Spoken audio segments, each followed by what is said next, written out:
Salut et bienvenue au podcast de la Jante féminine, le seul podcast où l'on met en lumière les femmes passionnées d'automobile en francophonie. À toutes les semaines, nous aurons des discussions ensemble ou accompagnées où on va partager des histoires, des trucs, faire des nouvelles rencontres et plus encore. Un rendez-vous hebdomadaire que tu ne veux pas manquer pour parler de char et avoir du fun parce que, je suis drôle.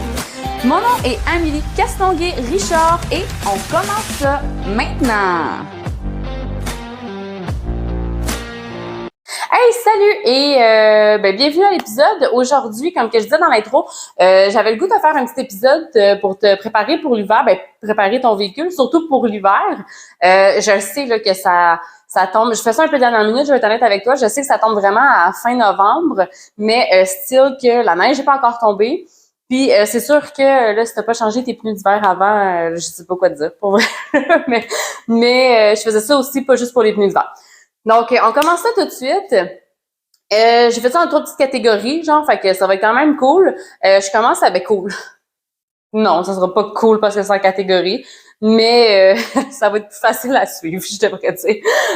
Fait que, première catégorie, mécanique. Donc, bien entendu, dans la mécanique, ce qui est très important, c'est de changer tes pneus d'hiver.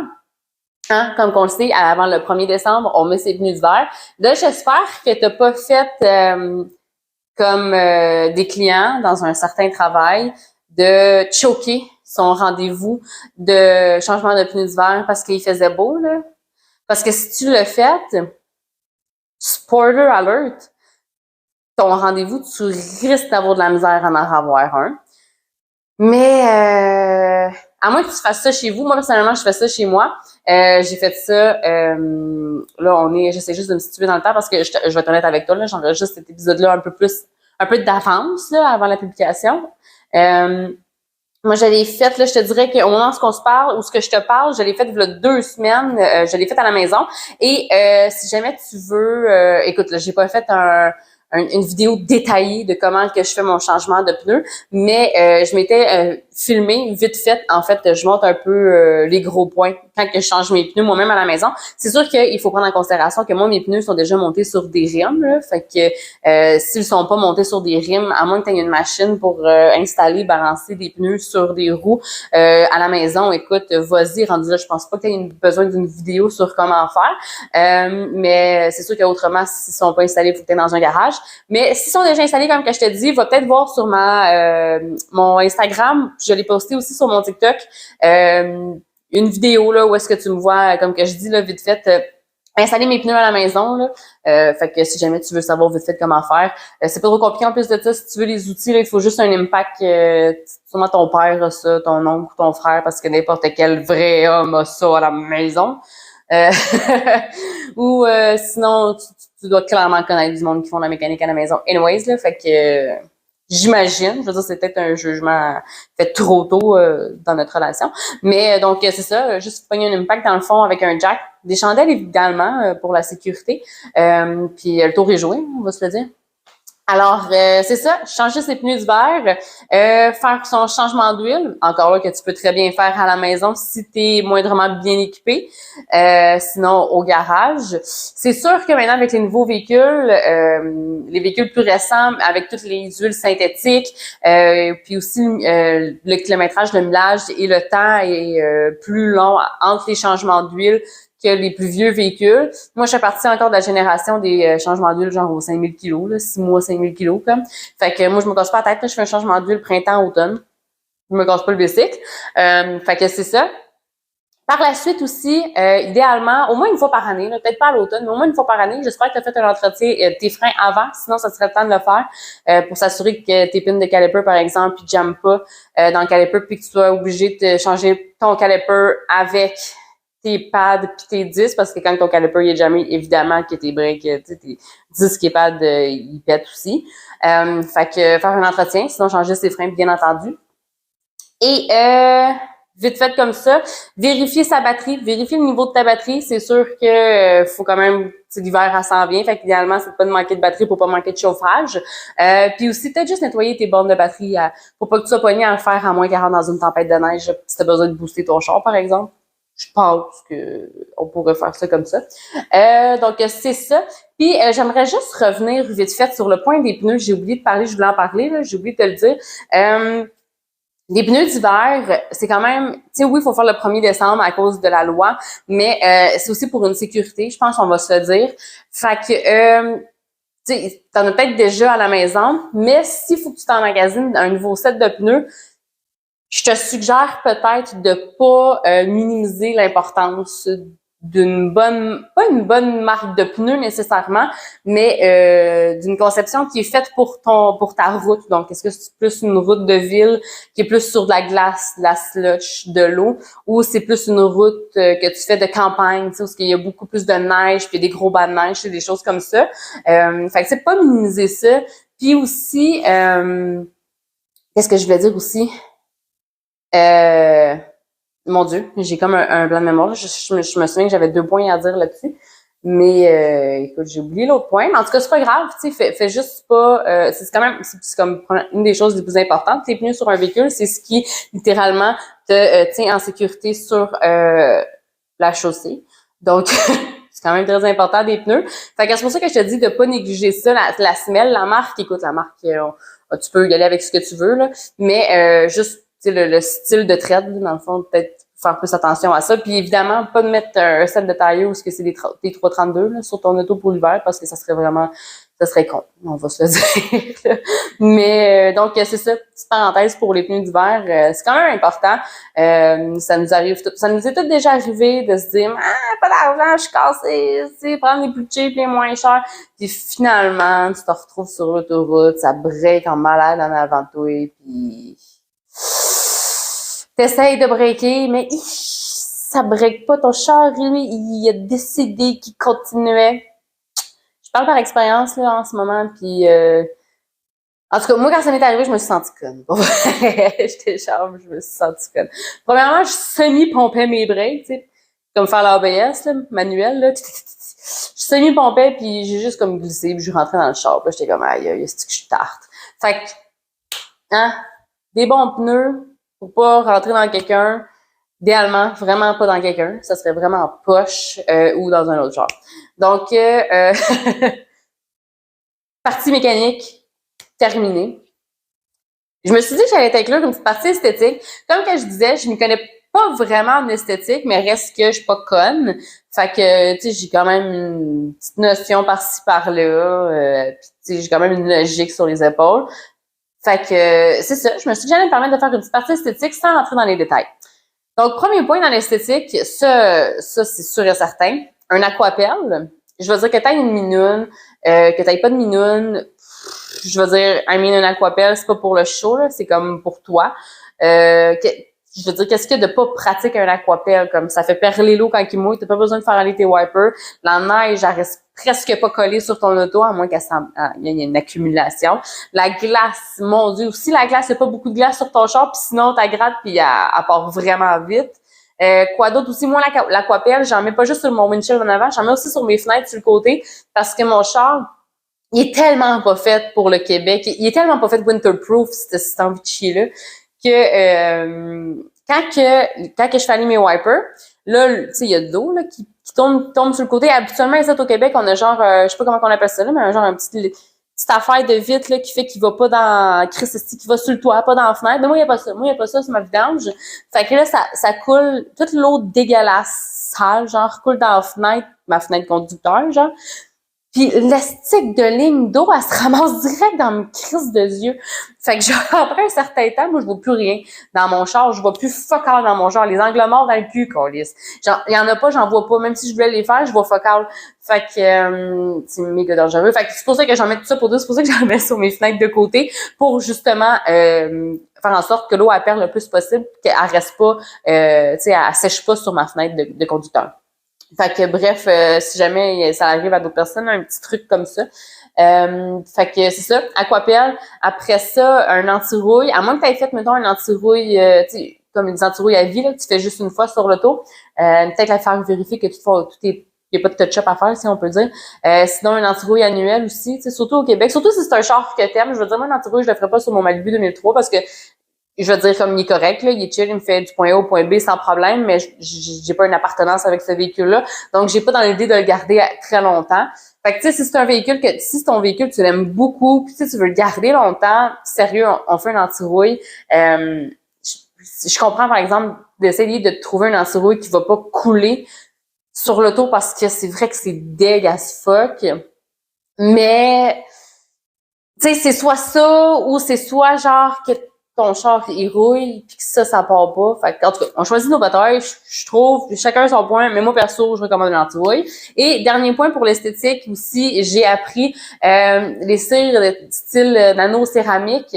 L'application sur les véhicules là, qui t'offre genre fucking longtemps, ça a comme un effet style aquapelle, fait que ça fait perler l'eau sur tout ton char, c'est super facile à laver, tu sais, la saleté elle reste pas incrustée dans la peinture, fait que c'est super pratique un anneau céramique. Encore là, c'est pas quelque chose que je ferais sur mon Malibu, mais clairement, mettons par exemple ma TSX 2012, toutes ces choses-là, je le ferais dessus, tu sais, parce que je voulais vraiment garder longtemps cette auto-là, puis la garder propre, évidemment, longtemps. Puis tu sais aussi, il faut pas oublier que pendant l'hiver, il faut quand même laver son véhicule souvent pour enlever la saleté, le calcaire, le ciel, toutes ces choses-là. Le calcaire, c'est ça, en tout cas, la neige, le calcium, le calcaire, bro. Le calcium, le sel, la saleté, toutes ces choses-là, tu sais, on fait quand même un petit nettoyage régulier durant l'hiver. Fait que c'est ça, tu sais, une nano-céramique, ben ça aide vraiment à laver ton auto. Donc, c'est ça pour l'esthétique. J'en dirai pas plus parce que je veux pas m'embarquer dans des détails que je connais pas. Mais ces 3 points-là, je suis quand même assez sûre et où je trouve que c'est pas fou, que c'est très logique.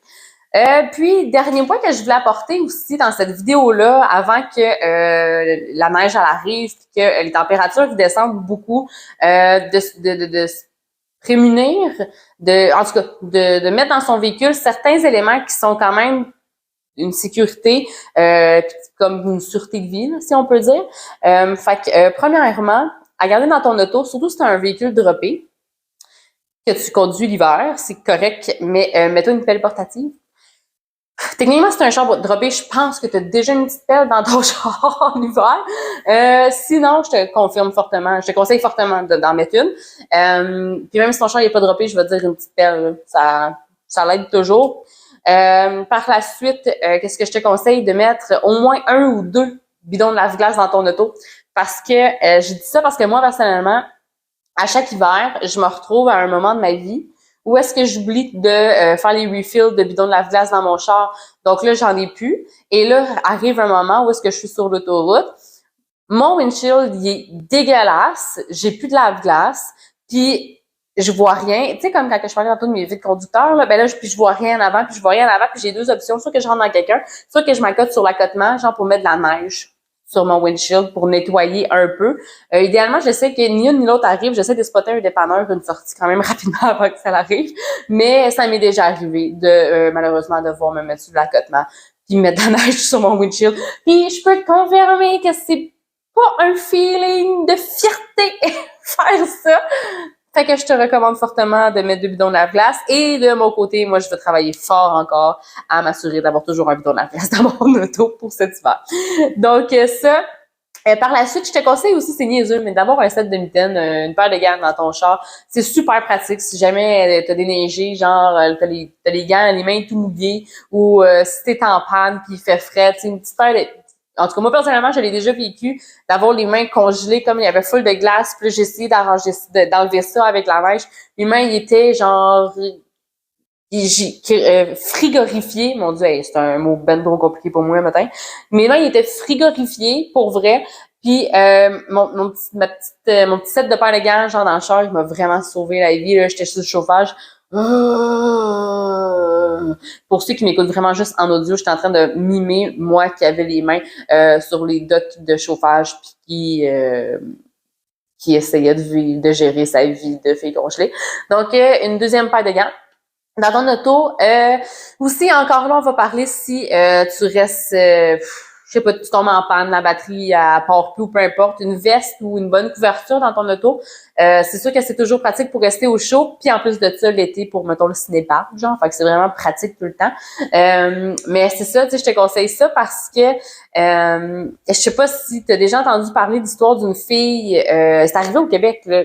Puis je sais pas pour vrai si la fille est morte ou pas. J'espère pas pour vrai parce que ça serait vraiment pas cool la situation qui est arrivée. Mais elle était partie en char toute seule avec son GPS, puis elle était partie je sais pas où. Là. Mais tu sais, mettons, elle était partie dans le nord, là, une place où est-ce qu'elle va jamais. Fait que là, elle suit son GPS. Quand elle arrive à destination, elle est dans un champ, genre. Il y a fuck all, puis genre, tu sais, style quand tu t'en vas genre dans le coin, genre Rivière-du-Loup, là. Puis là, il y a un moment donné, là, t'es comme, je sais pas combien de temps, t'es comme sur une genre de route, autoroute. Il y a pas de lumière, comme. Puis quand, en tout cas, moi, j'ai déjà passé là-bas, là, parce que je m'en vais des fois dans le bas du fleuve, puis on avait pogné une tempête de neige.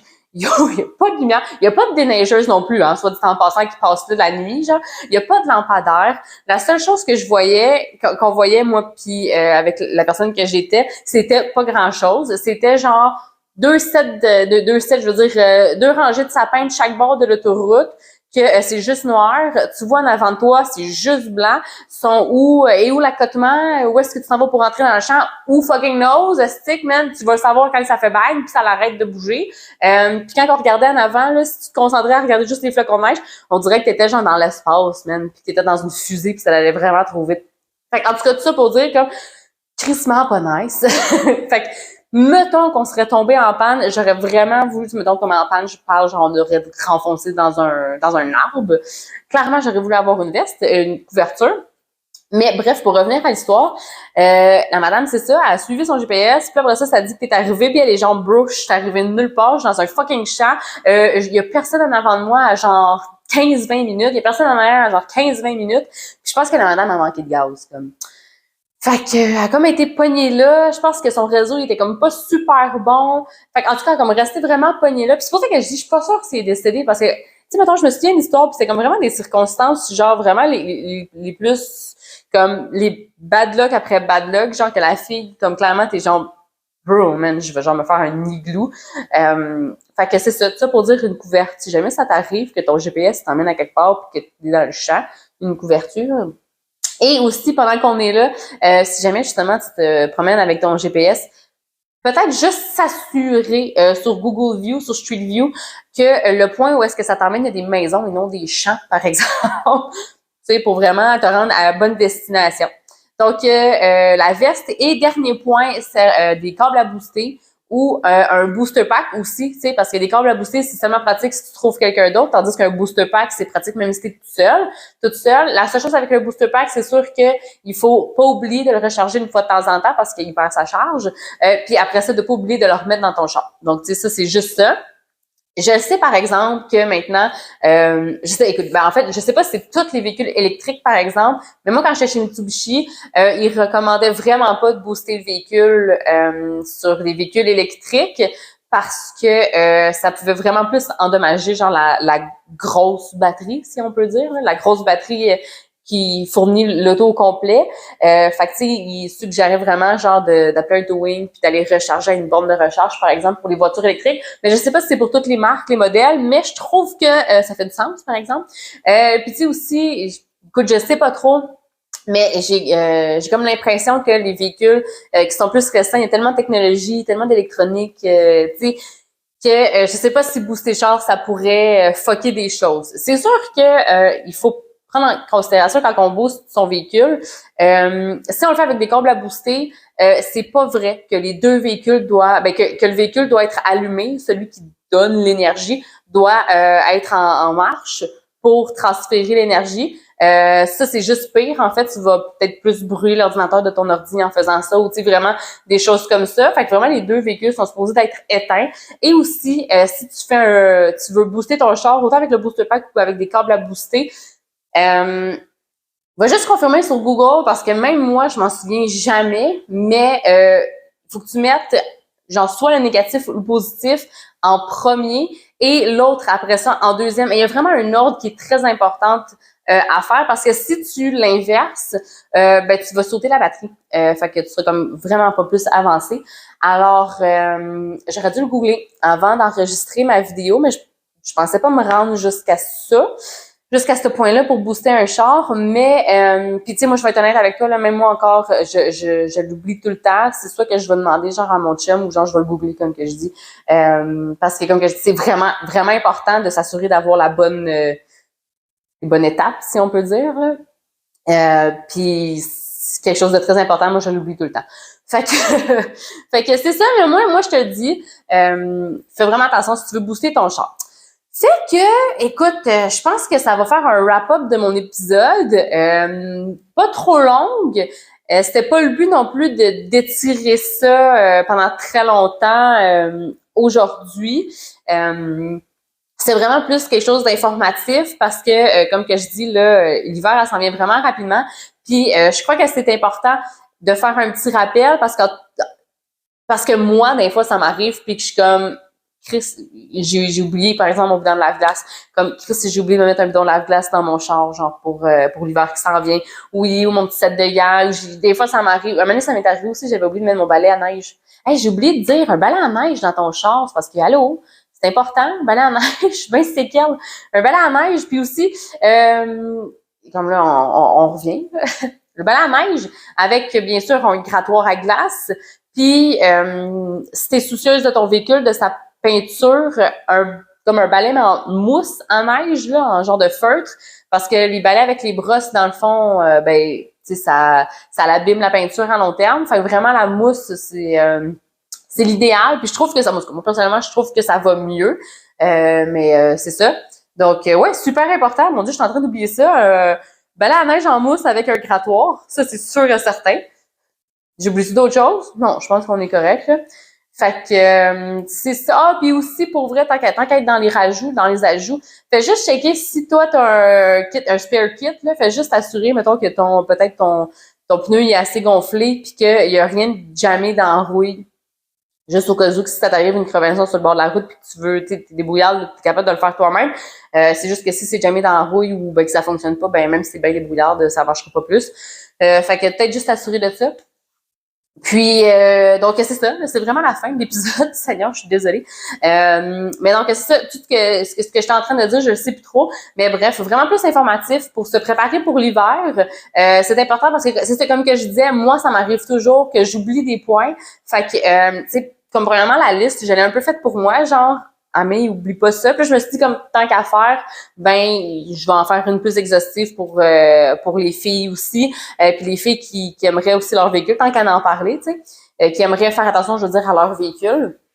Fait que ben écoute, c'est ça. J'espère que tu as trouvé ça quand même intéressant. T'as peut-être un peu moins de blabla là. J'espère que ça te dérange pas ou peut-être que même ça fait bien ton affaire. T'es comme je suis curieuse de t'entendre parler. Je suis désolée. Mais donc, c'est ça, j'arrête de m'étaler. Fin de l'épisode. Merci beaucoup. J'espère que tu as retenu les points. Je te le souhaite bien entendu, bien évidemment. Écoute, bon hiver. Puis oui, aussi, ce que je voulais dire, là, vite fait, bien fait. Ça, c'est un épisode, je décide de faire un épisode, tu sais, pour les filles qui veulent faire rouler leur véhicule l'hiver aussi. Puis je pensais aussi faire un épisode pour les filles qui veulent entreposer leur véhicule. Donc, tu sais, quoi faire, mettons, pour les plaques, si tu l'entreposes à l'extérieur, à l'intérieur, tu sais, un peu les étapes à faire. Fait que stay tuned là-dessus, je vais bientôt le faire, bientôt le poster. Puis sinon, c'est ça, j'ai vraiment fini. Fait que merci beaucoup de m'avoir écouté aujourd'hui. Puis ben écoute, là, on se dit à mardi prochain. Puis je t'invite encore à mon groupe La Jante Féminine sur Facebook. On va avoir du fun ensemble, puis on va jaser avec plein de filles. Fait que peace, à mardi. Bye.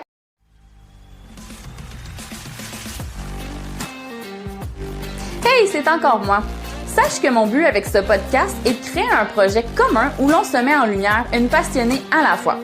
Alors, si l'envie te dit, viens m'écrire en privé sur le compte Instagram de La Jante Féminine pour me laisser savoir ton désir d'y participer. Aussi, n'hésite pas à t'abonner au podcast et à laisser un avis pour permettre à d'autres personnes de découvrir notre projet. Merci pour ton écoute et on se reparle bientôt. Bye bye!